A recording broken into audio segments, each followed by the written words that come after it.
Hoje no Politicquestion nós estamos com ela, que é vereadora do município da cidade de Salvador, ela que está no seu 3º mandato de vereadora, ela que soma uma jornada incrível na política baiana e hoje vai somar aqui com a gente no Politicquestion, né, Dan?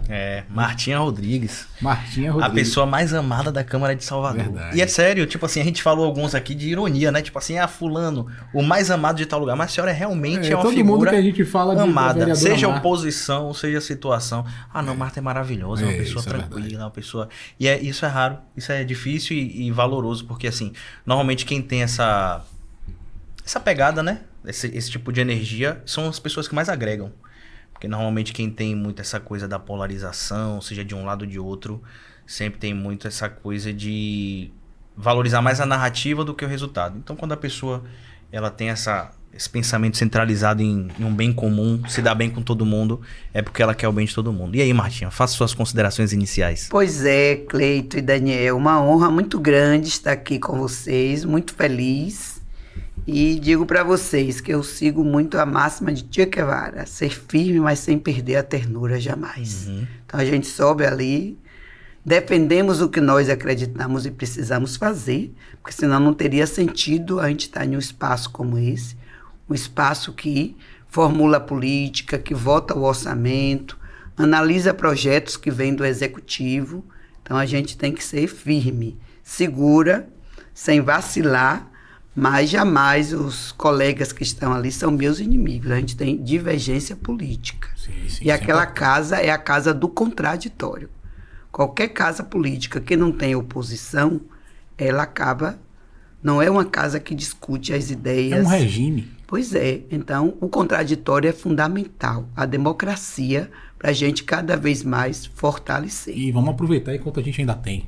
Pois é, enquanto a gente ainda tem. Enquanto a gente ainda tem, né? Pois é, 35 anos da nossa Constituição, né? Nova. É novíssima, 35 anos, é muito pouco tempo. Mas bem contemporânea, né? Que ela consegue...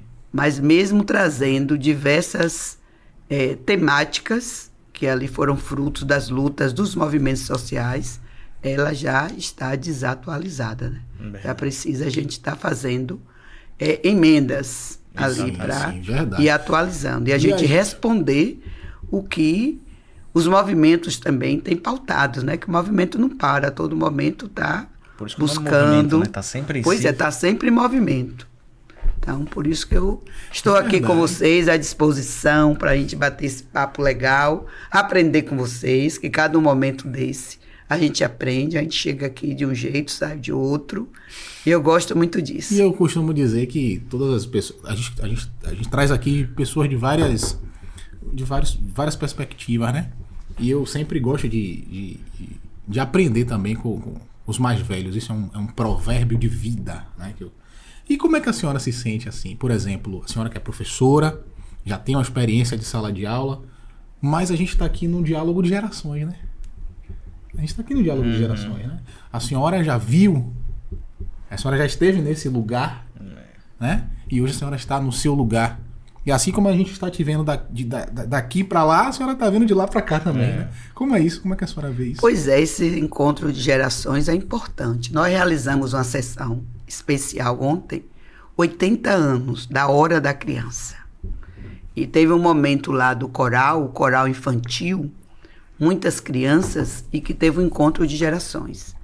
Aquelas pessoas que estavam lá, na sua grande maioria, mulheres, só tinham 2 homens, e já aposentados, já bem experientes, mas estavam lá. No momento que teve os mais experientes com os mais novos, então diz, a criança de ontem é a criança atual de hoje. Então isso é bom, porque a gente tem que estar sempre retroalimentando todas essas nossas possibilidades. É verdade. Porque se a gente não aprende, se a gente não busca, aí é o que eu digo, a gente sempre tem que estar bebendo da fonte da nossa ancestralidade. E é como Sankofa nos ensinou. A gente tem que buscar o passado, a nossa história, para a gente atualizar o nosso presente e a gente prospectar o nosso futuro. Então, isso também é importante, esse provérbio, porque nos ensina muito. Porque se a gente não beber da fonte dos nossos ancestrais, como é que a gente vai estar inventando nova roda, a gente tem que estar atualizando. E a cultura não faz sentido. Pois é. Exatamente. Martinha, é evidente, não tem como a gente vir aqui bater um papo com você e não perguntar do seu irmão, mas como a sua relevância é muito grande, com todo respeito ao governador, eu acho que a gente tem muito para falar de você, uma pessoa que contribui muito com a cidade, com a oposição racional, né? Você sabe fazer uma oposição limpa. Já vi ali que você tem alguns projetos que você apresentou e que você solicitou, inclusive mudanças ali no executivo quanto ao trato do transporte público e tudo mais, mas eu quero ouvir um pouco sobre Marta, de onde vem Marta, onde ela nasceu, como foi um pouco da infância. Nosso tempo é curto, mas vamos tentar falar um pouquinho de Marta dentro dessa perspectiva e como ela entra na política, né? Como ela entra ali talvez no movimento estudantil, depois, como é que foi? Conta pra gente. Vamos lá. Eu venho do interior do mato, da Caatinga, e me orgulho muito disso, viu? Inclusive, esses dias foi dia do nordestino, né? Foi dia do nordestino, exatamente. A gente precisa nosso valorizar dia, né? no nosso dia. Nasci município de Equara, mas de um povoado chamado Palmeirinha. E assim como todos nós que viemos do interior, eu digo assim que eu sou uma migrante, não sou refugiada. E quando a gente migra em busca de estudar, de crescer, de trabalhar, porque antes, no interior, não tinha essas possibilidades. Agora sim, já tem. Então, eu nasci em Palmeirinha, nasci de parteira, é bom, eu gosto muito de dizer isso, e eu valorizo muito as parteiras, porque tem sua sabedoria. Isso que nós falamos aqui da ancestralidade. E parteira é importante, que é aquele parto natural, né? Que sabe e tem toda, sem ir para a universidade, mas tem aquele saber. A sabedoria popular. Pois é, a sabedoria popular, dos chás e tudo. Tanto do indígena também, né? Do indígena, que é a nossa também descendência, né? E nós viemos para Jequié para estudar, que Jequié já era uma cidade polo, né? Estudamos em escola pública, eu estudei hoje é um espaço que está lá para curso profissionalizante, mas era o Instituto de Educação Regis Pacheco, estudei lá, e eu sempre digo que quando eu estive lá, a gente já percebia, não com depois quando eu cheguei aqui que eu fui entender, né? Que a gente às vezes ia jogar, eu sempre fui muito de jogar bola, de tudo. Jogava bola? Era zagueira. Vou te chamar pro meu babo, então. Zagueira. E a gente sempre percebia isso, só que a gente não tinha esse debate ainda do racismo e do machismo, né? E a gente percebia que os meninos não queriam dar o espaço para as meninas. Isso aqui é coisa de menino. E a gente insistia para ir, para jogar, para brincar. E minha mãe sempre dizia, crianças tem que ter brincadeira de criança e canta cantiga de criança. Ontem eu rememorei isso na sessão dos 80 anos da Hora da Criança, que foi Aldo Ribeiro que instituiu tudo, né? Começou em um programa de rádio. Então, para a gente ver da importância da história nas nossas vidas. E aí viemos para Jequié para estudar. Aí eu sempre digo, se fosse no primeiro governo, depois no final do governo de Lula, do primeiro, eu não teria vindo. Porque em Jequié tem uma universidade agora muito boa, com diversos cursos de medicina, de odontologia, de enfermagem, na área de humanas, tem tudo. Mas naquela época não tinha. E a gente só tinha naquela época lá atrás, só a Universidade Federal, só a UFBA, né? E estadual, bem pouca, né? Não tinha esse enraizamento como a gente vê hoje. Aí eu vim para Salvador. Chegando aqui, fui primeiro trabalhar, senão como é que vai pagar? Vai morar onde? Aí fui trabalhar e paralelo a isso, depois que comecei a trabalhar, eu fui também fazer o cursinho para poder tentar o vestibular. E cheguei aqui também sem muita militância, porque lá a nossa inserção no movimento era mais no movimento estudantil. Já no interior? Lá no interior, já no IERP, Instituto de Educação Regis Pacheco. A gente já participava de gincana, a gente já brigava, a gente já lutava por direitos. Por direito, exatamente, né? Nada mais do que direito. Então a gente não aceitava que nós ficássemos relegados ao segundo plano, ou então subrepresentada. Então a gente tinha um grupo assim que era afiada num debate que ia para cima, não deixava passar nada sem fazer o debate, sem fazer a disputa das ideias e do convencimento por que nós acreditávamos, estava ali defendendo aquele nosso posicionamento. Aí chegando aqui, comecei também a ir para o subúrbio, já fazendo esse debate em plataforma. Aí chegando lá, a luta por creche, que até hoje é um gargalo grande em Salvador. Há uma grande reclamação naquela região. Muita. Então, na luta lá em plataforma por creche. E aí a gente começa a entender. Quando as mães iam para as rodas de conversa, elas traziam outras coisas. A gente foi no posto de saúde, não teve atendimento. O transporte coletivo, que hoje cada dia vai piorando, naquela época também não tinha um horário para passar. Então, era todas aquelas reclamações que era inerente de uma política pública. E até aí eu não tinha ainda essa dimensão. Mas aí tinha um NEIM, que é da UFPA, Núcleo de Estudo Interdisciplinar sobre a Mulher, da Universidade Federal da Bahia, que tinha duas professoras, a professora Cecília Sadenberg e a professora Analice. E elas iam para lá para fazer essa luta, esse debate por creche, por direito, né? Garantia de direitos. E a gente acompanhava. Aí foi que eu comecei a despertar para que aquilo ali... Até então eu achava o quê? Não era afiliado ao PT, nem sonhava, nem nada. Eu achava que a gente ia dar conta de resolver a luta por creche, a luta por saneamento, a luta por infraestrutura. Na época era o prefeito, lembra? Na época era... Quem foi que estava ali? Década de 70, mais ou menos, né? É. Já foi com... Tá exigindo demais, né? É. 70... Eu vou tentar aqui lembrar. A gente vai lembrando aí. Vamos dar um Google. Pode dizer. Vou dar seu amigo aí. Dá uma visita e pede uma ajuda. E até então eu não entendia que tudo aquilo que a gente estava vivenciando ali, debatendo, discutindo, final de semana, à noite, que aquilo ali era uma política que tinha que passar por onde elabora as leis do município, né? Ou por onde a gente possa fazer também um projeto e transformar em uma política pública. Isso. E aí as pessoas falavam, Marta, você não vai se filiar, fazer debate? Eu digo que nada, não vou lá para partido nenhum.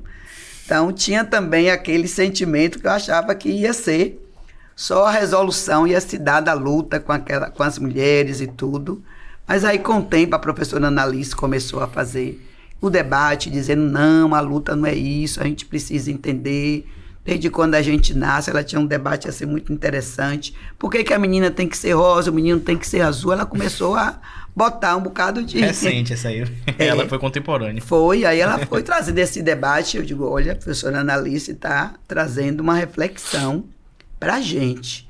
E aí, nesse interim, eu fui também para o mundo, já saí de uma área que eu estava, fui para o Sindicato de Telecomunicações, naquela época tinha ainda a Telebahia, né? E um sindicato muito aguerrido, quem era seu presidente na época era Walter Pinheiro, que foi senador, foi secretário de Educação. Teve uma né? jornada pelo PT. Pois é, formidável. Foi candidato a prefeito também. E teve quase uma votação expressiva. muito boa. Dessas eleições. Foi vereador de Salvador, Pinheiro. Foi vereador. E eu lembro como hoje... que naquela época, na legislatura de Pinheiro, não tinha mulheres na Câmara. E Pinheiro foi presidir a Comissão da Mulher.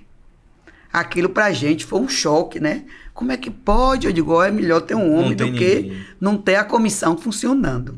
E aí ele tentava chamar a gente para conversar, ia vestido, botava gravata rosa, de vestido, roupa de paletó também, para poder dialogar com as mulheres, né? Então, eu chegando no Sintel, foi que eu fui entender desse debate mesmo de classe, da questão de gênero, de raça e de classe.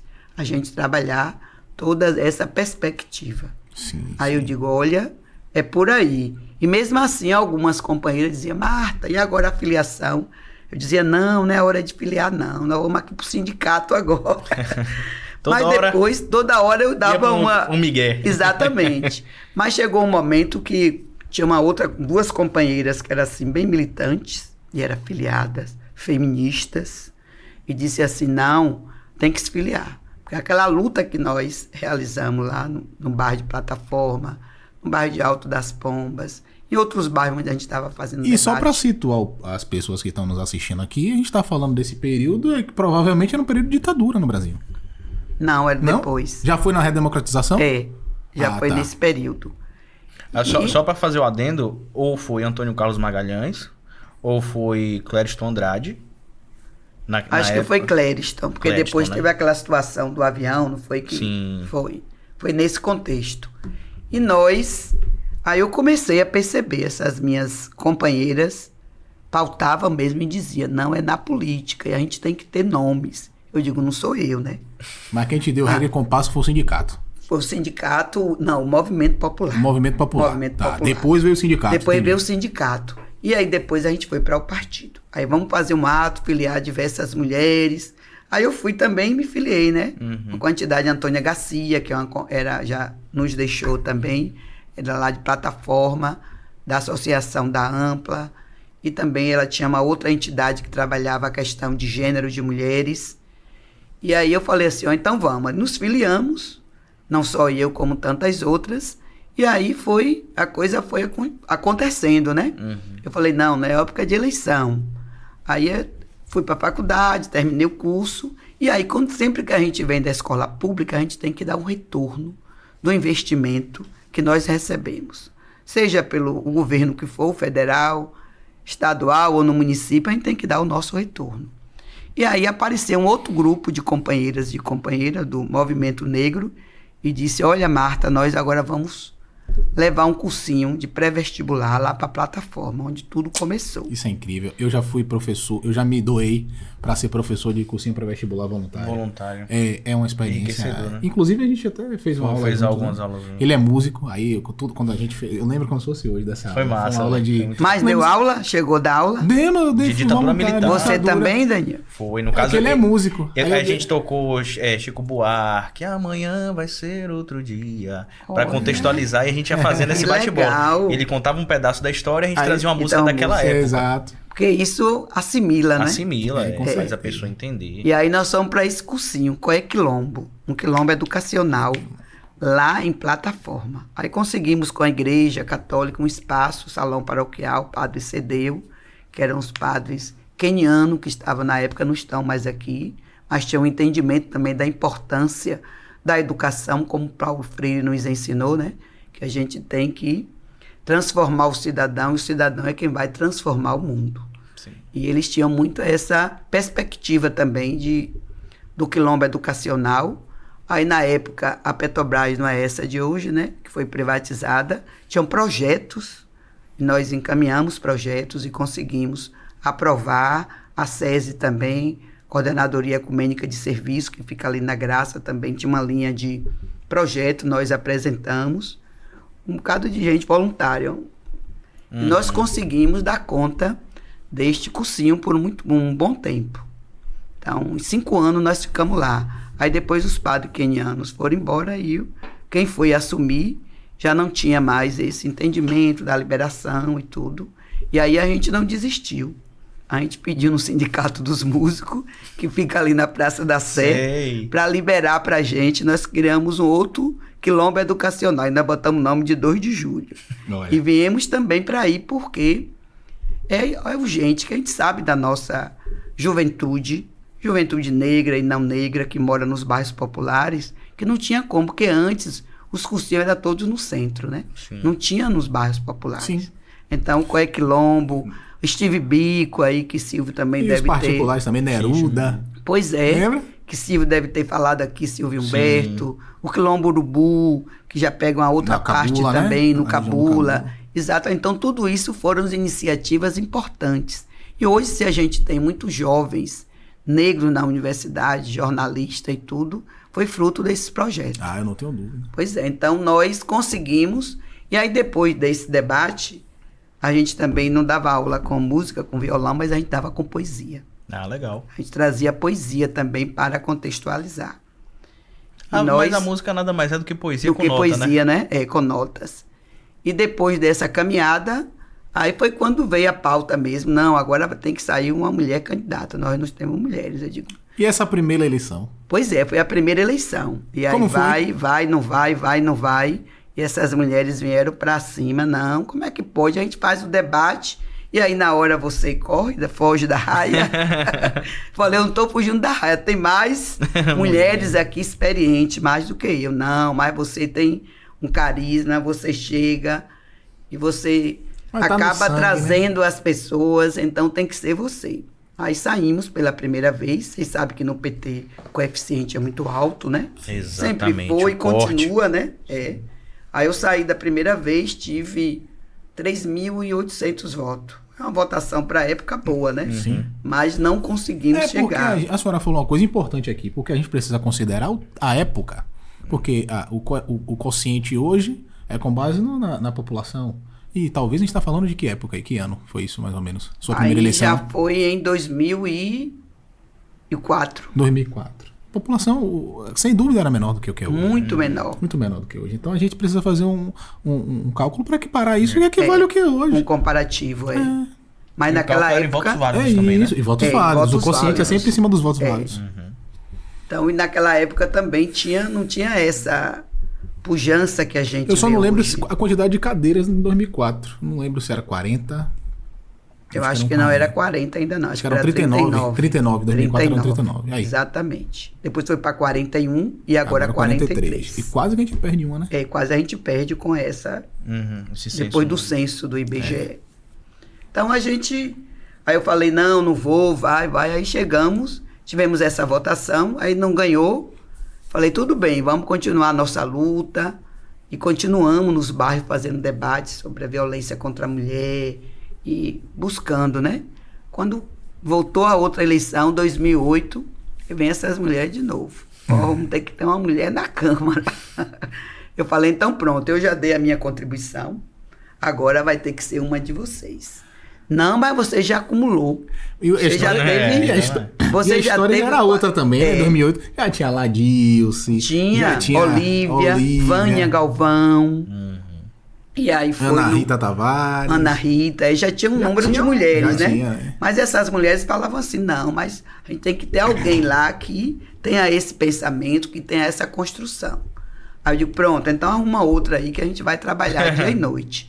Não. E essas mulheres me levavam para o PT, para a comissão, para a Secretaria de Mulheres do PT, para isso, para aquilo. Eu já estava presidenta do PT, já tinha sido de uma gestão, já estava na segunda. Não, aí você anda nessas zonais todas, que o PT trabalha com 20 zonais em Salvador, né?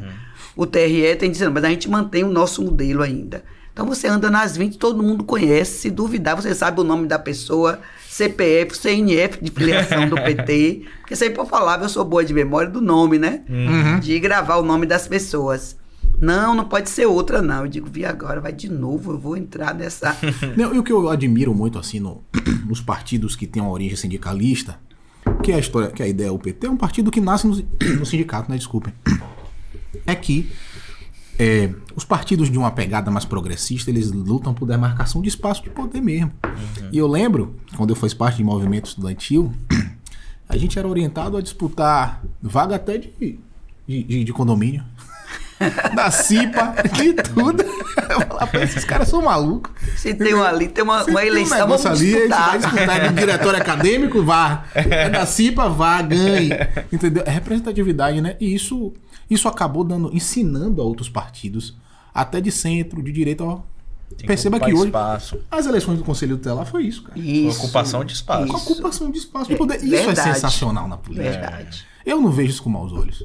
Não, isso é bom. Isso é a gente exercer a nossa democracia na sua plenitude. Exatamente.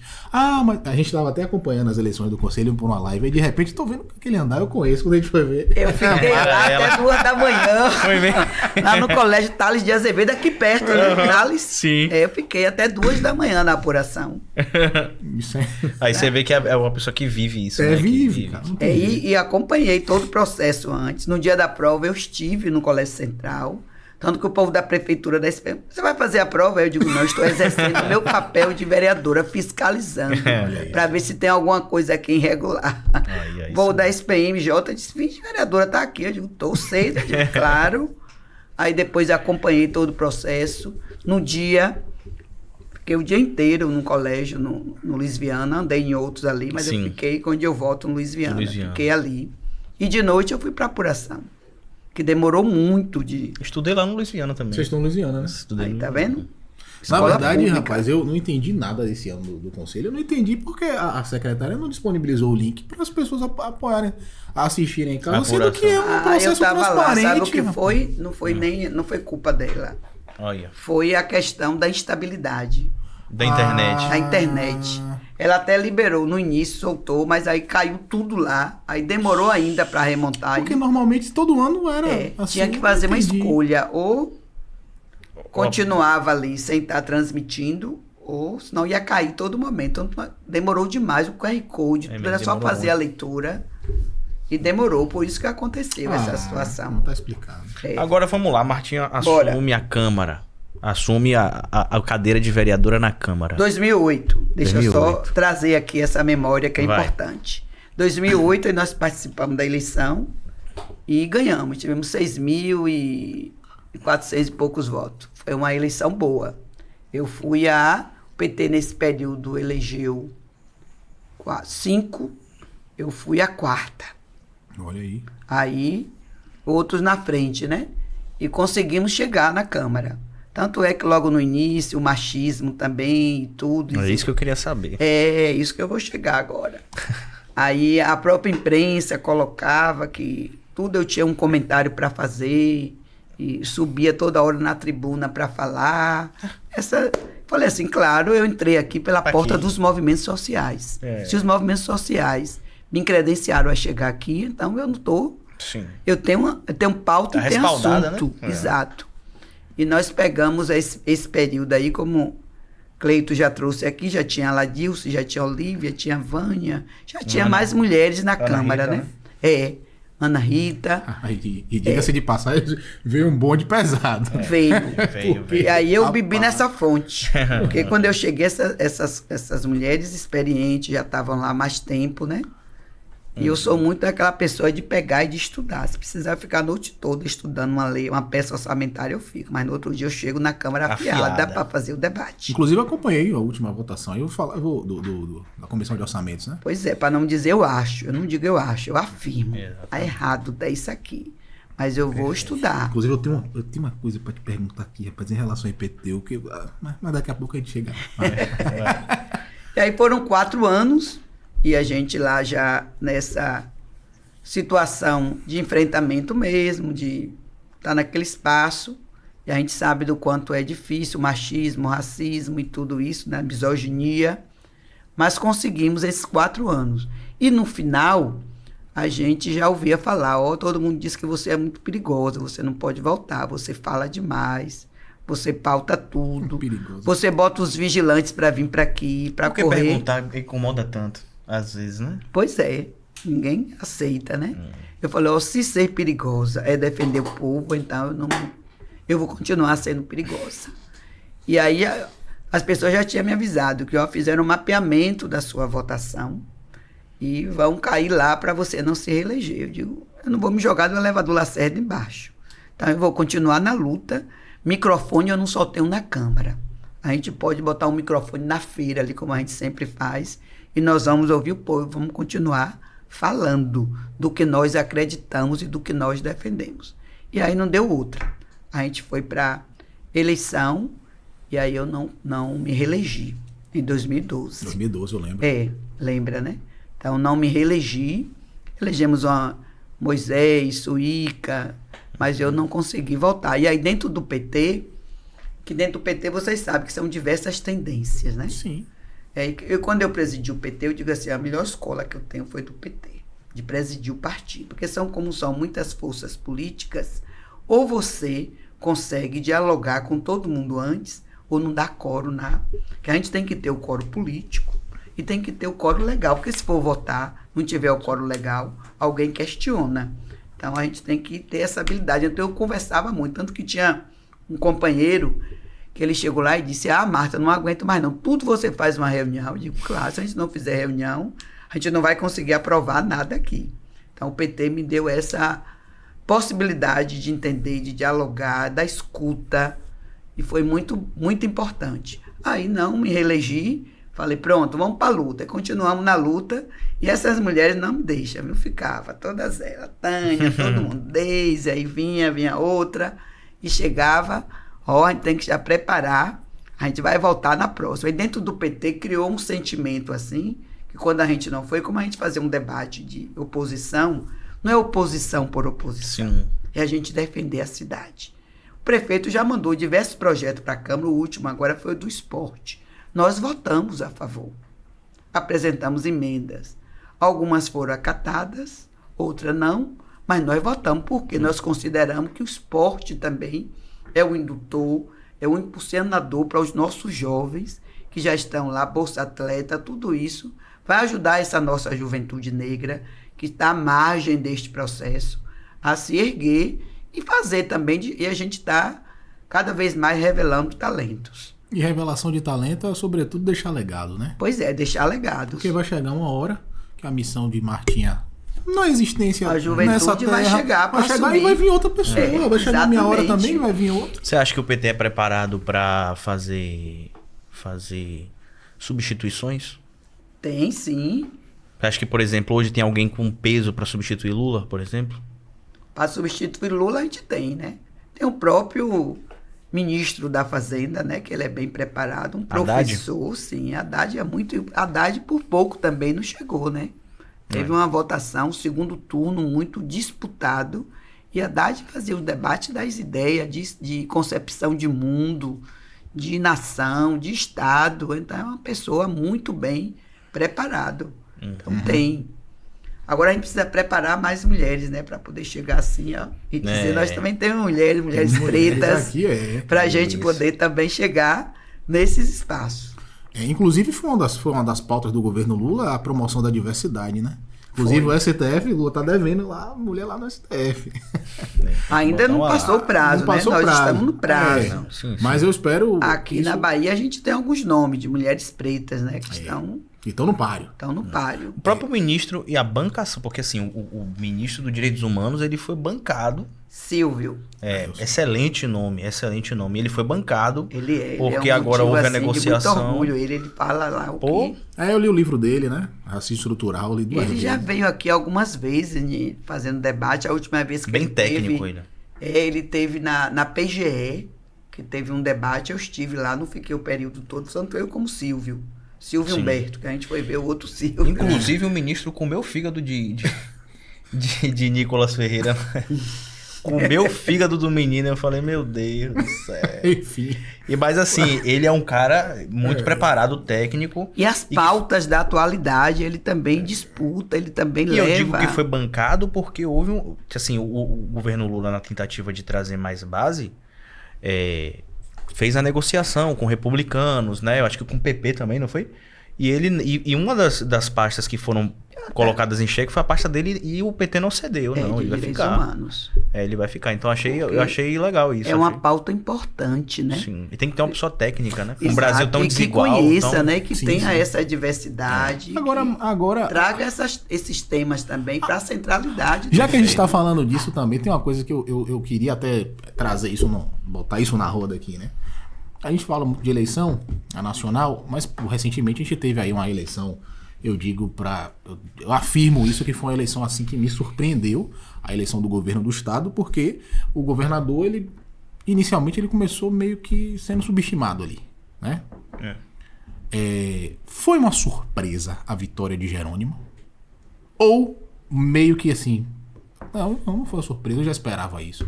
Porque, assim, eu não vou mentir pra você, não. Eu achava que Neto ia levar a eleição mesmo. Foi que nem Paulo Souto, né? Não, é isso. Mas, assim, pra gente que tava olhando aqui. Sim. Pra gente foi uma surpresa. É porque a gente tá na capital, né, mano? O interior é outra coisa. Quando a gente chegou, que viu o primeiro turno, eu falei, meu Deus, não tô acreditando. Quase Jerônimo lugar no primeiro.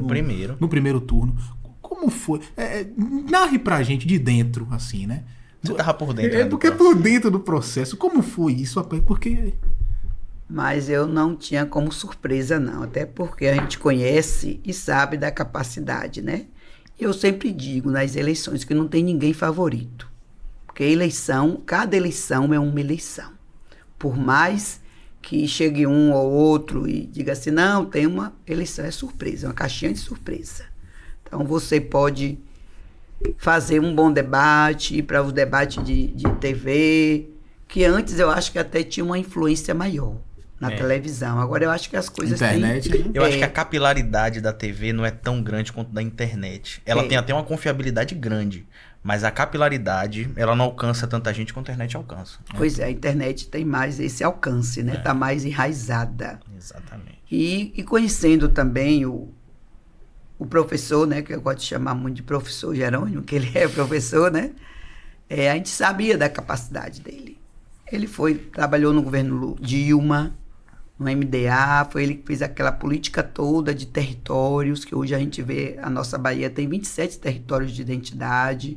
Então, ele trabalhou no governo Dilma e ele veio de uma escola muito importante. Quando a gente vem do movimento popular, do movimento social, a gente vem com um legado muito que nos dá essa sustentação. Ele veio do MOC, né? Que é o Movimento de Organização Comunitária ali em Feira de Santana.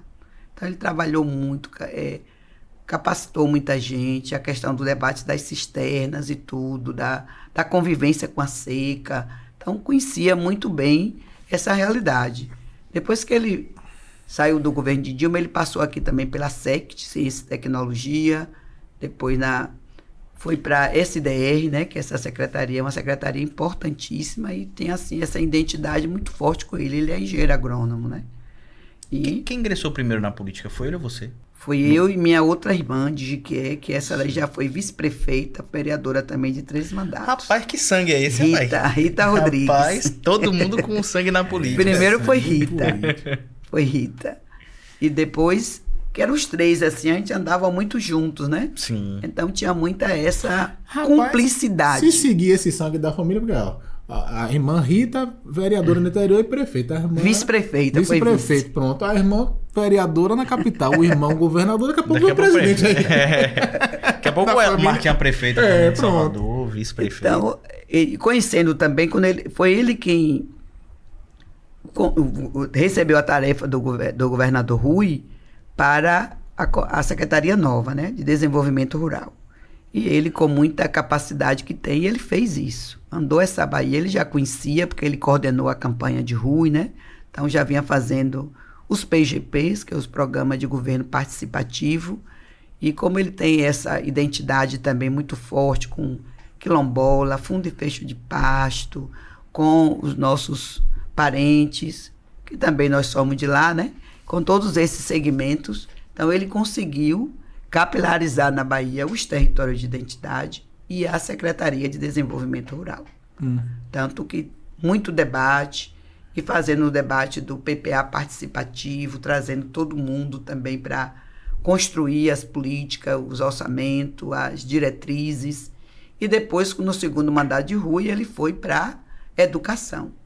Então, chegando na educação, eu lembro como hoje, que eu fui em uma entrevista e as pessoas me perguntaram como é que bota um agrônomo para ir para lá. Eu digo, mas você sabe que ele é professor? Ele não é professor, eu digo que ele é.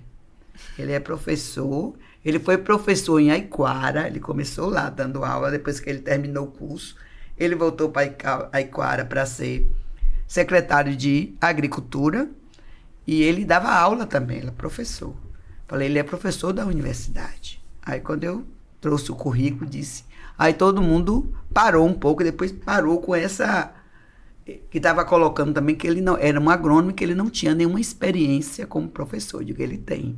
Aí na educação, eu acho que ele teve também esse outro olhar maior, porque a educação é o maior orçamento do Estado, né? E todo lugar tem escola, né? Sim. 1, 2, 3, 4. Cada município, nos 417 municípios, tem escolas grandes. Então, ele chegou ali também com o compromisso e reestruturando essas escolas que a gente vê hoje em tempo integral, né? Tem até uma do Imbuí aqui que ficou maravilhosa. Tem essa estrutura muito exatamente. Aí foi trabalhando tudo. Isso que vocês também fazia quando estava dando aula, de valorizar a fanfarra, de trazer tudo isso, porque isso você desperta também no aluno para outras possibilidades. Então, quando surgiu o nome dele, que não era o nome dele inicial, era Wagner, e naquela situação, Wagner acabou declinando, e a gente vê a grandeza do nosso senador, Porque ele quer possibilitar que venham outros, né? E aí tinha 3 nomes. Tinha um dele, tinha um de Moema e tinha um de Caetano. E aí na conta... sem dúvida o de Jerônimo foi o melhor. Na balança aí ficou o nome de Jerônimo e foi o que vocês já disseram aqui. Todo mundo dizia que era um João Ninguém, que não ia dar conta, que não tinha condições. Ele começou a andar essa Bahia e como eu fui candidata também a deputada federal, andei muito também essa Bahia nos PGPs. Então dava a gente percebia a crescente da campanha.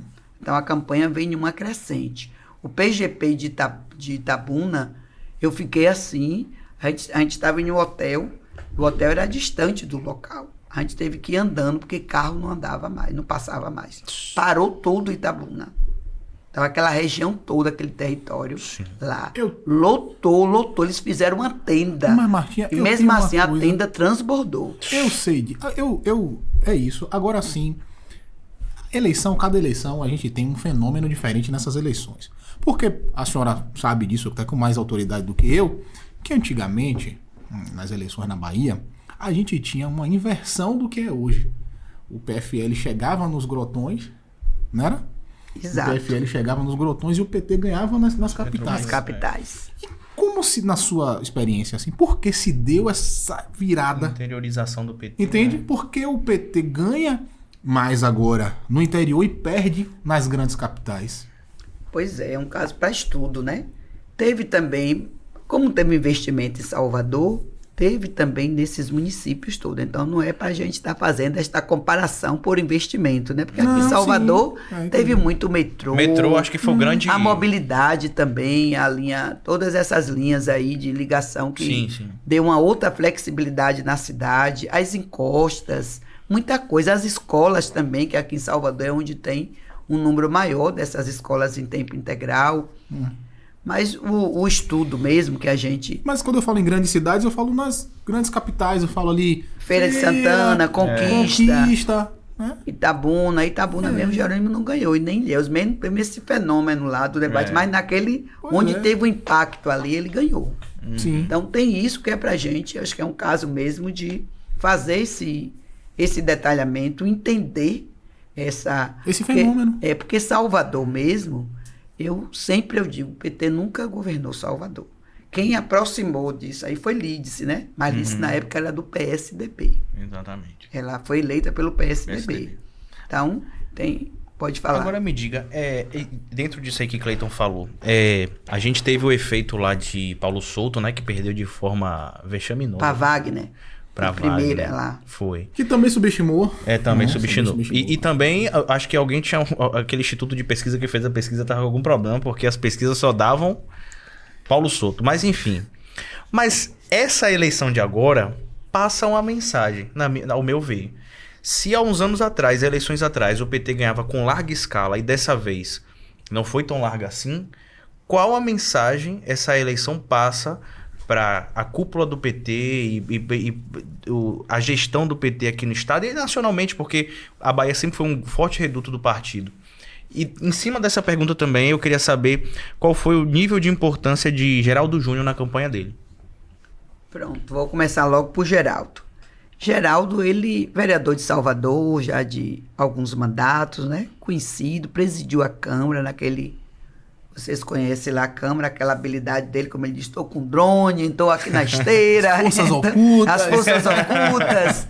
Então, ele tem essa identidade com Salvador, porque ser vereador, eu digo que é mais importante do que ser deputado estadual, do que ser deputado federal. Até pela competência do município, né? Porque no município é onde as coisas acontecem. É onde as pessoas precisam de escola, de creche, de saúde, de assistência... E é onde o vereador, a vereadora está mais próximo da população. A Câmara, a gente sai ali da porta, não tem um dia que eu não saio que tem alguém ali fora para chamar, para conversar. Então vai conseguir fazer isso na Assembleia, na Câmara Federal já nem pensar, lá ninguém vai. Só quando tem um movimento, mas fica na rua. Inclusive foi projetada para isso, né? Pois é, para ninguém. Foi pensada para isso. Né? Então tem essa realidade que eu coloco assim de Geraldo, que ele tem essa empatia também. Mas mesmo assim, nós perdemos. No primeiro turno, nós ganhamos em 2 bairros só de Salvador. foi o bairro da Paz, e no Calabetão, foi no Calabetão. No segundo turno nós não ganhamos de nenhum. Então, esse fenômeno que vocês estão trazendo aqui, e com este olhar, é para a gente analisar, porque Salvador é uma capital da resistência. Aqui a gente teve grandes revoltas. Revolta de Búzios, revolta dos Malês, a Cemiterada, todas essas revoltas com... O 2 de julho, que aconteceu aqui também. Pois é, o 2 de julho. Nos polos, né? E eu digo também, Daniel, a questão da eleição de Wagner, até entreguei para ele uma placa do viaduto 16 de maio, que eu disse para Wagner que começou a reacender e o povo trazer mais o debate da democracia naquele período que os estudantes secundaristas começaram a ir para as ruas para a questão do painel que foi grampeado. Sim. Então ninguém acreditava. Os secundaristas saíam de lá, que na época era a Cefet, né? Vinha para o GIFA, vinha para o ICEA, passava no Severino, no Central, aquela, como posso dizer, aquela muquequinha, vem secunda, tudo muquequinha. Deixa eu contar uma coisa, ela falou isso aí, o memória. Você estava lá? Eu tive uma memória aqui interessante, eu estudei naquela região do centro, né? Estudei ali em Nazaré, no Adventista, ali a vida toda naquela escola. E aí quando meu pai ia me levar... De frente o hospital. Isabel, isso. Aí quando meu pai ia me levar, pra escola... Aí tinha uns estudantes do Cefet que ficavam pedindo carona pra descer. Pra subir a ladeira do Barbalho. Pra subir a ladeira do Barbalho. Aí eu ficava, meu pai, os caras... Não, isso é tradição aqui, a galera pede carona. Cara, eram muitos, você não tem noção. Pedindo carona. Aí meu pai às vezes levava os caras. Aí depois voltava pra me levar pra escola. Aí eu até fiz tenho amizade hoje que eu fiz da carona do Cefet que meu pai deu. Que coisa boa. Mas eu não faria isso hoje mais, não. Hoje em dia. É outra vida, outra realidade. Então, Daniel, eu disse isso para Wagner, que começou ali. Porque as pessoas começaram a despertar. E naquele momento, no 16 de maio, que teve aquele massacre ali na Universidade Federal da Bahia, no viaduto e na Faculdade de Direito, né? Então, foi um momento, assim, de muita... E que depois ele renunciou, continuou de novo as demandas e tudo, mas foi eles estavam querendo ir ali por dentro da Graça para fazer a lavagem da escadaria, né? E aconteceu aquele fatídico momento, e que isso também contribuiu muito para a eleição de Wagner, porque as pessoas despertaram. E até hoje, como nós fizemos um projeto de lei do viaduto 16 de maio, conseguimos aprovar, mas até hoje eu acredito que não vão botar. A gente acaba fazendo igual aquela de Mariela e sai distribuindo, né?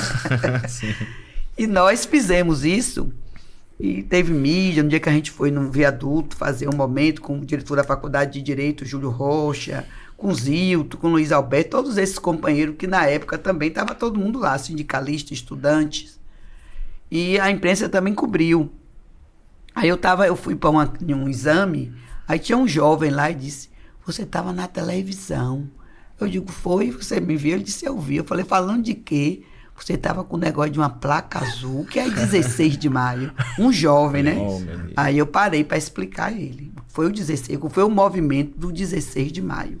E é isso que a gente precisa fazer com a nossa juventude. Sim. Aí, respondendo a você, é isso que o Partido dos Trabalhadores e das Trabalhadoras é a gente trazer essa nossa juventude, trazendo toda essa nossa caminhada, essa nossa... bagagem, né?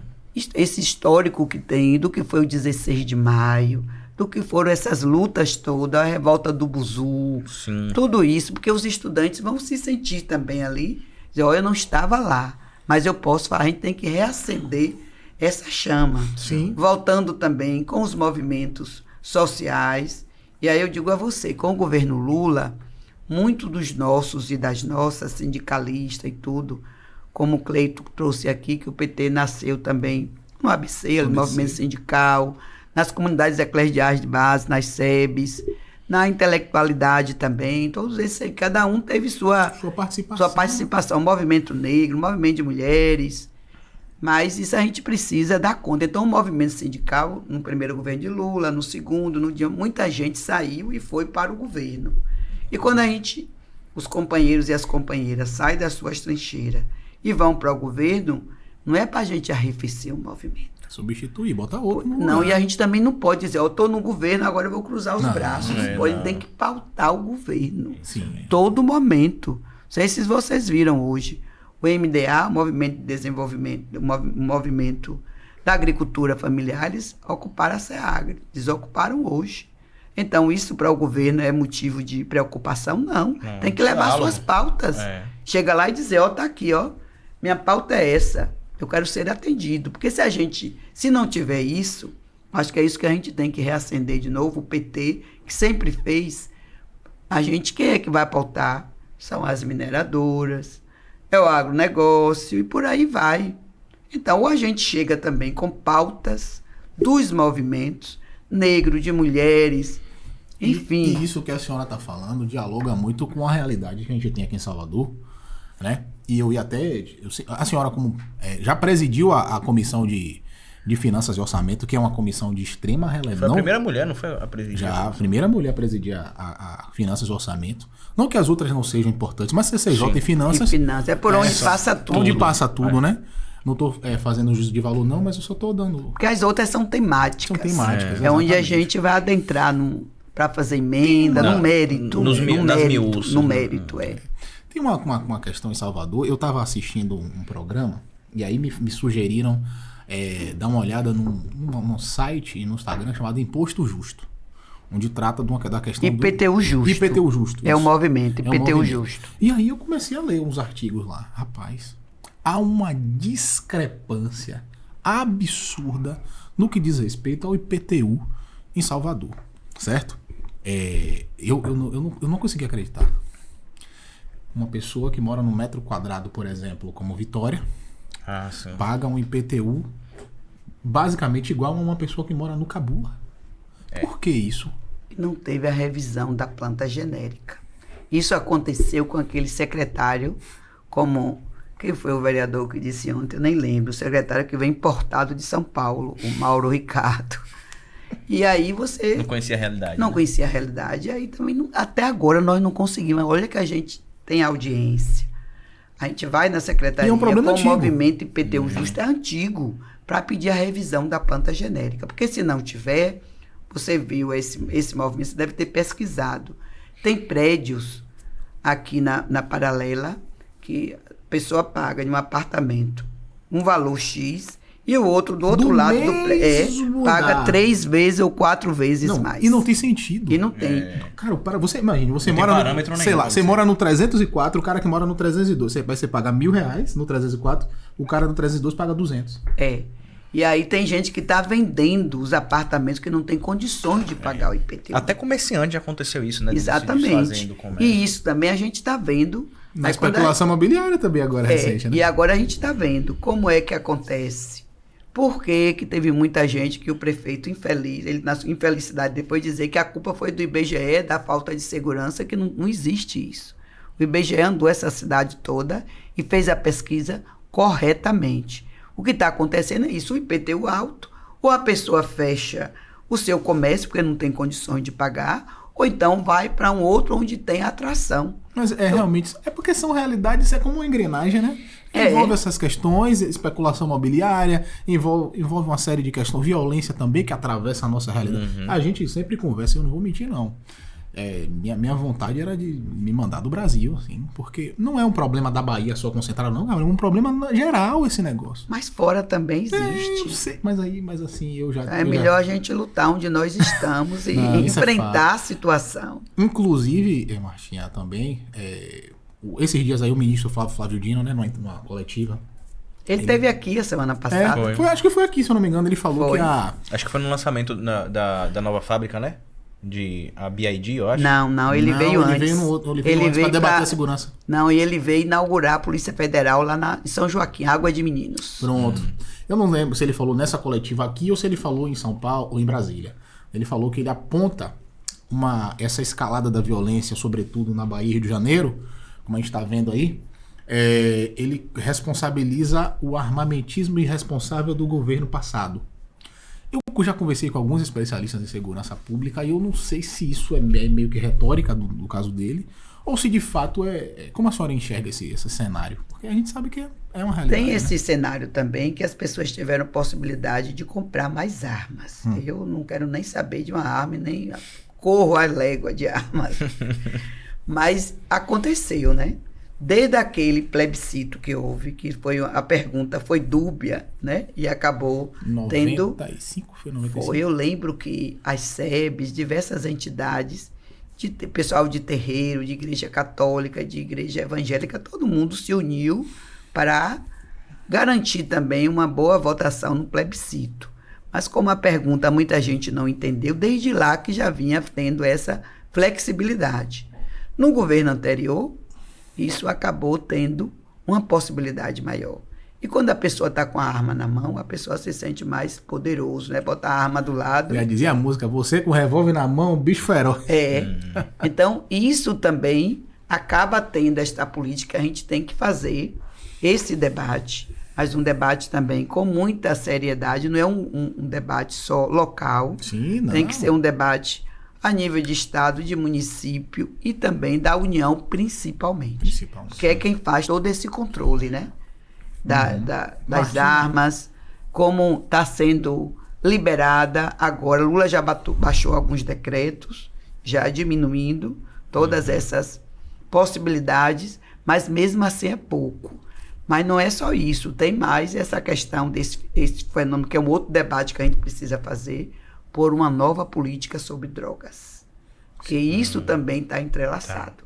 E se a gente não fizer um debate e mudar o Código Penal, ter leis que vão também nessa direção... Entendi. A senhora fala da descriminalização. Pois é, por uma nova política sobre drogas. Certo. Porque se a gente não faz esse debate com o que requer o momento, então a gente vai ficar também jogando aqui do lado.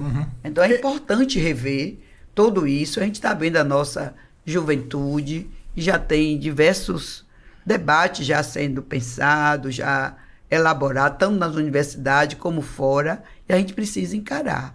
São pautas que alguns dizem, pauta de costumes, não são pauta de costumes. São pautas que têm a ver com as nossas vidas e com as nossas juventudes, que são as nossas juventudes que estão sendo exterminadas. Eu fico... existem pautas que eu digo assim, eu tenho uma opinião formada sobre isso. Outras que eu nem tanto. Outras que eu vou dizer assim, eu não tenho como falar agora, eu vou esperar um pouco, vou amadurecer mais as minhas ideias. Mas isso é uma coisa que me deixa muito triste, rapaz. Eu já vi pessoas da minha família, inclusive, assim, parentes, né? Que tiveram ali filhos ali nas drogas, em drogas sintéticas. E a família sofrendo. Porque tem um impacto na saúde coletiva de todo mundo. E aí o Estado, como a gente vive, né, sobre esse contrato, né, de garantidor, eu não sei até que ponto o Estado poderia ser permissível determinadas coisas. Então é uma coisa que eu ainda tô estudando, se debruçando. Eu ainda tô me debruçando. Eu acho que a quantidade também do consumo interfere muito nisso, porque às vezes existem casos, principalmente jovens periféricos negros, que são presos com quantidades pequenas como usuário e depois se transformam Pois é, se fizer esse soldado debate, do crime. aí você vai avançar nessa direção. Sim. Porque aquele jovem lá que está lá na ponta, na periferia, aquela quantidade ali não é para ele ser criminalizado. E aí, se você... É uma questão de saúde, né? Pois é. Exatamente. Então tem que fazer esse debate. Sim. É um debate sério que tem que ser encarado. Agora, Martinha, desculpa até a gente sair um pouco desse assunto, mas a gente tinha falado aqui antes de começar o programa, que a gente estava falando sobre o seu projeto, né? A gente hoje tem a questão do Salvador Card, né? Que é a utilização... Da mobilidade, esse, da mobilidade. E aí isso aí tá dando uma certa polêmica. Quero meus créditos. É isso. Eu sempre digo pro presidente, quando alguém fala, eu digo, presidente, eu quero meus créditos. Não, eu queria muito que esse projeto fosse aprovado. Eu acho muito justo. Eu acho que isso é justo. Foi aprovado, mas não foi sancionado, foi vetado, não é isso? O prefeito vetou na sua, era só 2 artigos. Porque a gente... Isso eu nem sabia disso, confesso a vocês, no período da pandemia, que nós recebemos muitas ligações, as pessoas nos procuraram, porque as pessoas iam passar, fica em casa, né? O período que ficou em casa, carregou o seu cartão, botou lá, foi lá com o seu dinheiro suado, botou ali, e o que é que diz o CETEP, né? Depois de 90 dias, se você não usou, ficou lá, eles ficam para eles. Eu acho um absurdo. Então isso é um absurdo. E aí nós fizemos o projeto dessa demanda, que eu confesso até aí, eu não sabia que eles tinham essa capacidade de fazer isso com o nosso povo usuário, que na sua grande maioria, né, quem mantém o sistema são os usuários, é um número altíssimo. Sim. E as pessoas começaram a nos procurar, principalmente estudantes, do constrangimento, da violência que passou na catraca, porque ia com o cartão, chegava lá zero. Como é que tá zero? O cara já associa golpe, né? Se a gente sabia que, se eu for botar aqui meu cartão, eu sei quanto eu botei. A gente vai contando quantas passagens já foram usadas e quantas eu tenho de crédito. Exatamente. Aí chegava ali, não tinha. Senhoras dizendo, e não era só estudante, senhoras também que... E aí dizendo pra gente que se não fosse alguém que estava lá, que pagou a passagem, como é que ia ficar? Então, um constrangimento muito grande. Então, o nosso projeto, isso não mexe em nada na finança do município. Não tem nada. Era só você tirar essa... Quebrar, não tem mais isso. Essa trava que tem de 90 dias não existir. Não tem necessidade. Não tem necessidade. E aí, quando o prefeito vai e veta, aí a gente vê toda uma política que é orquestrada com os empresários. Isso, pois né? a quem interessa. A gente vê Acho que é o grande calcanhar hoje da prefeitura, é justamente a mobilidade. É a mobilidade. E quando a gente fala de mobilidade, Daniel, não é só o ônibus. É o metrô, é quem anda de lancha, que salta ali e tem que ter o transporte, é quem anda... É tudo. É quem anda de Uber, é quem anda de bicicleta, é quem anda a pé, tudo isso é mobilidade. Estou me deslocando de um local para outro. Então, esse debate precisa ser feito com muita seriedade. E a LOA, que está lá na Câmara, a Lei Orçamentária Anual, que a gente não pode dizer sigla, né? Todo mundo que conhece, né? A LOA que chegou mantém as isenções para o setor de transporte. Agora é que, garantindo o quê? Que melhore a qualidade de ônibus. Lá atrás, quando chegou aquele projeto para isenção, nós debatemos, apresentamos sugestões, apresentamos contrapartidas, que nenhuma das emendas nossas foram aceitas, e depois ainda fizeram um fake news comigo, com o Silvio, com a Ladilce e com o Hélio, dizendo que a gente estava defendendo o aumento da tarifa. E não foi isso. Nós estávamos pedindo as contrapartidas para as pessoas que a gente recebe muito lá, pessoas convivendo com HIV, que às vezes quem está fazendo tratamento também de CA, que não pode ir só, tem que ir acompanhada, que a gente apresentou nessa direção as nossas emendas, nenhuma foi aprovada, nós votamos contra. E nós pedimos para debater e discutimos na casa, mas isso não foi o suficiente. E agora o prefeito, de novo, na LOA de 2024, já vem de novo mantendo as isenções. Que isso para a gente é muito... Porque ele teria que fazer um debate com a cidade. Tirou o poder da Câmara, que a Câmara antes a gente recebia as planilhas. E a gente discutia. Ele, numa canetada só, em um decreto, tirou esse poder da Câmara. Que o poder da Câmara é de fiscalizar.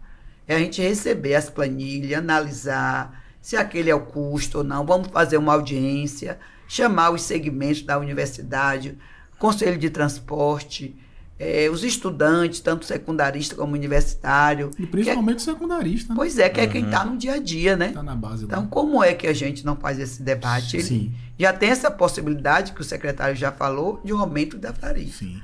A tarifa de Salvador é a mais cara do Nordeste. E olha a qualidade dos ônibus. Agora, quando a gente entra nesse aspecto mobilidade, tem a questão do VLT também, né? Que o Estado tem o VLT. Que poderia contribuir ali. Só que assim, eu acho que o VLT, eu acho que eu manteria o trem. Até pelo valor histórico dele, sabe? Ele tem um valor histórico muito importante. Mas você acha, Daniel, agora que melhoraria, conseguir manter e não tinha peça?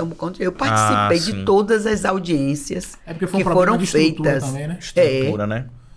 Agora, antigo demais. O Estado botou um ônibus, né? Um ônibus que faz esse translado, né? Percurso, um ônibus com ar-condicionado e tudo. Eu já entrei nele, porque eu gosto de entrar e ver, né? Pois é, eu também faço igual ela. Pra ver como é que eu vou falar de algo que eu não entro. Não vou falar que eu ouvi falar, não sou igual. Sim, tá certo, você tá certíssimo. Agora, deixa eu te dizer uma coisa antes que a gente esqueça, Dan. Quem quiser te achar nas redes sociais pra te acompanhar seu trabalho, faz como? No nosso Instagram, Marta Me Representa. Marta Me Representa. Me Representa. No nosso Face também, Marta Rodrigues, é só ir lá, clicar que vocês vão nos encontrar para mandar críticas, sugestões. Perfeito. Nós estamos em um debate aí bem seguro do PDDU, E do ano Plano que vem vai ter- Diretor de Desenvolvimento E Urbano. pelo amor de Deus, eu preciso que vocês encarem isso com... Mas o prefeito disse que não vai revisar. A nossa Ai, luta não vai está ter. sendo essa. Porque pela nossa lei orgânica do município, no artigo 37, e no próprio PDDU, no artigo 7º, o que é que está colocado lá? A revisão em 8 anos. Sim. Então, ele está buscando o Estatuto das Cidades, que de lá poderá ser até 10. Mas o que a gente tem que seguir é a nossa lei orgânica e o nosso próprio PDDU. Então, é necessário, porque não dá para você estar quebrando os parâmetros urbanísticos da nossa cidade, liberando, como é ali a Praia do Construções. Buracão, como a Estela Mares. Estela Maris, pelo amor de Deus. Pois é, porque o Buracão ali não tem recuo. Como é que você vai liberar para 2 torres? Sim. Como é que vai ficar ali? Vai ficar Não dá. o impacto do Vai ficar aqui, tráfego. né? Vai ficar igual o Rio de Janeiro. Pois é, o Não, mas o sombreamento. problema do Rio de Janeiro é porque assim, o Rio de Janeiro tem recuo. Tem, mas A ali orla não do tem. Rio tem recuo. O problema da nossa orla é porque a nossa Mas faixa os de prédios areia são são arranha-céus. arranha-céus. Mas pelo menos tem recuo. Aí o que é que acontece? A nossa faixa de areia, por exemplo, ali em Ondina, em Rio Vermelho, Rio é muito Vermelho. próximo. É, Rio muito Vermelho. próximo mesmo. Não Rio tem Vermelho recuo é. ali. Rio Vermelho não tem um não. recuo. É pista-mar. Não tem nem um pouquinho de areia. Martim, a gente tem uma tradição aqui que Dan vai falar alguns nomes. E a senhora pode fazer algumas considerações. Pronto. Viu? Um tiro curto. Mas antes eu quero só... Até eu vou pedir ao nosso brother Andrei que me perdoe, porque assim a conversa estava tão boa que a gente passou do tempo. Mas eu quero fazer uma Ô, última Andrei, pergunta, desculpa. Martinha. Eu quero fazer só mais uma perguntinha pra você. Você tem essa coisa do PT muito forte, né? Você teve 56 mil votos a deputada federal, que é uma votação maravilhosa, muito boa. Só que eu acredito que pela composição do Eu sempre partido... digo, é uma Fonte Nova superlotada. Fonte Nova é 50 mil. Eu digo, é muita gente. É A gente muita vê gente, aquela pô. Fonte Nova ali superlotada. 50 mil, muita gente. É muita gente. 56 mil pessoas votaram nela. 56 e alguma coisa. Você consideraria, para se eleger, se desvincular do Partido dos Trabalhadores, ou para você isso é incogitável? Isso é incogitável, usando esse teu termo mesmo, mas buscando ali de Rogério Magri, que gostava de criar Porque a gente vê muito isso, né? Não, É. o político, não, eu vou para tal partido porque por lá eu consigo me eleger, aqui eu não consigo. Mas a gente vê que você é puro Não, sangue de mesmo. maneira nenhuma. Eu sou petista mesmo. Puro Eu não me sangue. vejo em outro partido se não for o PT. Então, Perfeito. Então, antes da gente finalizar, gente, com as perguntas, se você chegou até aqui é porque tava legal. Então se inscreve no canal, aciona o sininho. A gente sempre tá com entrevistado novo. Então acompanha a gente aqui. Se você ainda não acompanha nos cortes, no Instagram e no TikTok, é cortes Politiquestion, tá? Então vai lá e acompanha a gente. Não esquece de acompanhar a Martinha também nas redes sociais. Vocês viram que o trabalho dela é bem consistente. Se você se identificou, segue ela lá. E Martinha, os nomes são os seguintes. Lula, comente sobre ele. pois é, Lula é essa personalidade, né? O ícone. O cara tem uma capacidade. Eu digo, se essa eleição a gente não tivesse Lula, não sei se a gente ganharia, não. Então, ele Difícil. tem uma capacidade de fazer leitura de mundo e de olhar, sim, de onde ele veio. Ele tem também essa perspectiva de vida para os demais. Jerônimo Rodrigues. Pois é, Jerônimo é esse grande professor, governador, que tem também essa atuação, muito dedicado, e ele também é muito de escutar, viu? Aí eu digo, eu não sei se é uma qualidade ou um defeito. Ele disse, eu só vou falar depois da escuta. Carlos Muniz, presidente da Câmara de Salvador. Pois é, o nosso presidente tem feito também uma presidência muito participativa, dialogada, escuta a gente quando tem algo novo que ele quer tomar alguma posição, ele liga também, ou então manda mensagem perguntando. Então está no caminho aí da construção coletiva, que se é uma casa também com 43 vereadores, é necessário ter essa capacidade de síntese, e ele está tendo. Sim. Bolsonaro. Vixe, esse daí eu digo que é difícil, não tem nem como, porque o que ele causou durante 4 anos no nosso país de retrocesso, de retiradas de direitos, muitas pautas que a gente está agora tentando reverter, foi causada por Bolsonaro. Mas o que eu trago assim de pior foi a pandemia, porque nos deixou também um saldo, olha quantos nós perdemos. Então quem é que hoje não tem uma pessoa que perdeu um ente querido? Esse dia a gente estava em um debate com a Sindoméstica e nós lembramos que a primeira que morreu aqui na Bahia foi uma trabalhadora doméstica, em Feira de Santana. Pois é. Geraldo Júnior. Geraldo Júnior também é um companheiro que tem uma boa pegada, de chegar junto também, de cada momento ele vem com uma novidade, ele chega assim, como a gente fala assim, ele chega sem medo. Chega sem medo. Chega sem medo, ele chega ali todo desprovido e vai ali de peito aberto. Bruno Reis. Bruno Reis é o prefeito que precisa respeitar a Casa Legislativa. Essa questão mesmo da remissão, que ele foi via decreto da questão da Fazenda, ele desrespeita também a Câmara. Então a Câmara é um outro poder. A Câmara não é um quintal, o melhor nome é esse quintal, o quintal da prefeitura, né? A Câmara é um outro poder. Enquanto o outro poder, ele tem que respeitar, tem que dialogar, tem que buscar também quem está mais à frente lá dos secretários, quando encaminhar os projetos, encaminhar também com nota técnica, com avaliação, porque quando a gente cobra a transparência, diz que a gente é exigente demais, mas não é, porque se a gente está ali, que o papel do vereador e da vereadora, para além de elaborar as leis, tem que fiscalizar o executivo. Então tem toda essa crítica que nós fazemos para melhorar. Perfeito. O último, mas com um adendozinho. Essa figura, lá atrás, na gestão de Wagner, teve uma excelente relação, né? Foi até pauta de muitos jornais, entre ele e o governo do estado. Agora, foi cogitado para ser, não sei até que ponto é verdade, porque só quem sabe é a cúpula, e ele afirmou isso, vice do presidente Lula. E eu queria saber da senhora, o que a senhora pensa sobre a ACM Neto? Vixe, esse daí é uma negação, eu digo isso porque é difícil. Mesmo se ele fosse vice de Lula? Não, mas eu acho que não teve essa possibilidade, não. Até ele afirmou isso. Eu ouvi do próprio... Que ele foi convidado e tal, só que ele abriu Wagner, eu acho. Mas Lula tem toda uma trajetória de articulação, né? De compromisso com todos esses segmentos que nós sabemos. E a pessoa utilizar de uma afroconveniência para poder estar aqui se colocando nessa nossa Roma Negra, que Salvador é a nossa capital, onde tem mais negros e negras fora do continente africano. E ele, como prefeito também, perseguiu muito, a gente sabe disso, da forma dele também de governar, sem diálogo e tudo. Então, isso não é... A gente pode ter até... A gente tem divergência, temos, mas isso não é motivo para você não sentar de forma republicana e colocar o debate na mesa. Perfeito. E nenhum momento desse a gente lá, ele fez isso. Por mim, eu ficava aqui, mais 2, 3 horas aqui. Tava tranquilo, tava massa. Esses dias eu ouvi um podcast de 7 horas. Misericórdia, eu não consigo sério? Não, velho. 7 horas o povo conversando. Eu confesso que eu não consigo. 1 hora pra mim uma hora é o... Cansa, né? Cansa, né? E eu ouço, eu ouço normalmente fazendo alguma coisa, trabalhando e tal. Eu gosto de ouvir, porque aí você também faço assim, Daniel. Eu boto lá e quando eu vou fazer alguma coisa, deixo lá e tô ouvindo. Tá fazendo aí quando alguma coisa me chama a atenção, eu volto. Eu também sou assim. Faço isso também, igual Perfeito, você. Gente. A gente conversou hoje com Marta Rodrigues, né? Quiser fazer alguma consideração final, aquela câmera ali é toda sua. Pois é, eu quero parabenizá-la, esses 2 jovens, da importância que tem de trazer as informações como vocês de forma tão leve, descontraída. E é isso que nós estamos precisando. Para que quem está em cada local que tem... Se não assistiu, pode assistir mais tarde. Sim. Encaminhe também as contribuições.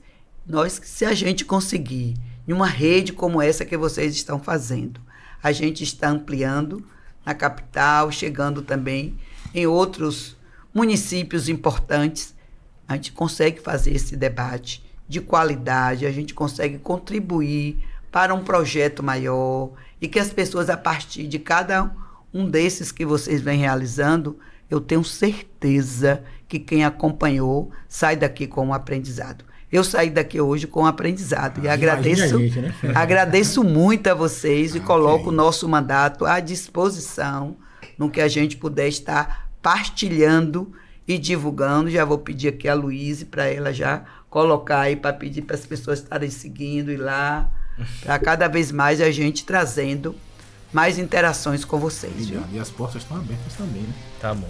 Obrigado, viu, Marta? Muito obrigada. Obrigado. Esse foi mais um episódio do Politic Question. É um oferecimento do Politimax e da Creation House. Até a próxima.